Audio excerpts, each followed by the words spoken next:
Hello बच्चों। चलिए प्रश्न को समझते हैं। 5 ग्राम का एक पिंड 1 मीटर त्रिज्या के वृत्त में 2 रेडियन प्रति सेकंड के कोणीय वेग से घूम रहा है। पिंड पर लगने वाला अभिकेंद्रीय बल ज्ञात कीजिए। तो सर्वप्रथम हम यहाँ पर देखेंगे मुख्य अवधारणा। मुख्य अवधारणा तो मुख्य अवधारणा यहाँ पर हम देखेंगे अभिकेंद्र बल के बारे में। तो अभिकेंद्र बल क्या होता है? कोई भी कण या पिंड अगर किसी वृत्तीय पथ पर चक्कर लगाता है तो उसके केंद्र की तरफ जो बल लगता है उसे हम कहते हैं अभिकेंद्र बल। अब ये जो अभिकेंद्र बल है ये किन किन पर निर्भर करता है? जैसे मान लेते हैं कि ये ओमेगा कोणीय वेग से यहाँ पर घूर्णन कर रहा है। तो ये किन किन पर निर्भर करता है? उसके द्रव्यमान पर, उसके वृत्तीय पथ की त्रिज्या पर और उसके कोणीय वेग पर निर्भर करता है।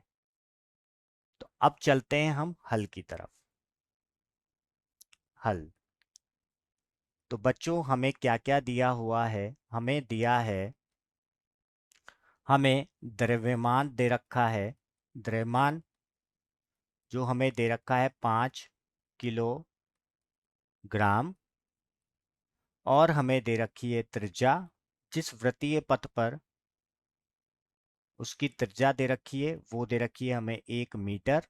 और हमें दे रखा है कोणीय वेग। और कोणीय वेग क्या दे रखा है हमें? वो दे रखा है 2 रेडियन प्रति सेकंड। तो हमें यहाँ पर अगर कोई वृत्तीय पथ पर चक्कर लगा रहा है तो इस पिंड के केंद्र की तरफ एक बल कार्य करेगा। उसे हम क्या कहते हैं? अभिकेंद्रीय बल कहते हैं। और इसमें इस अभिकेंद्रीय बल की अगर हम बात करें तो ये किन किन पर निर्भर करता है? ये निर्भर करता है अभिकेंद्र बल। ये किन किन चीज़ों पर निर्भर करता है? ये निर्भर करता है द्रव्यमान पर, ये निर्भर करता है वृत्तीय पथ की त्रिज्या पर, ये निर्भर करता है ओमेगा मतलब कोणीय वेग के वर्ग पर। तो ये सब हमें दिया हुआ है। जैसे हमें जो द्रव्यमान है वो 5 दे रखा है, 5 किलोग्राम। और जो त्रिज्या है वो 1 मीटर दे रखी है। और कोणीय वेग जो दे रखा है वो 2 रेडियन प्रति सेकंड दे रखा है। तो यहाँ से 5 गुणा 4 हो जाएगा और हमारा 20 न्यूटन यहाँ पर क्या निकल जाएगा?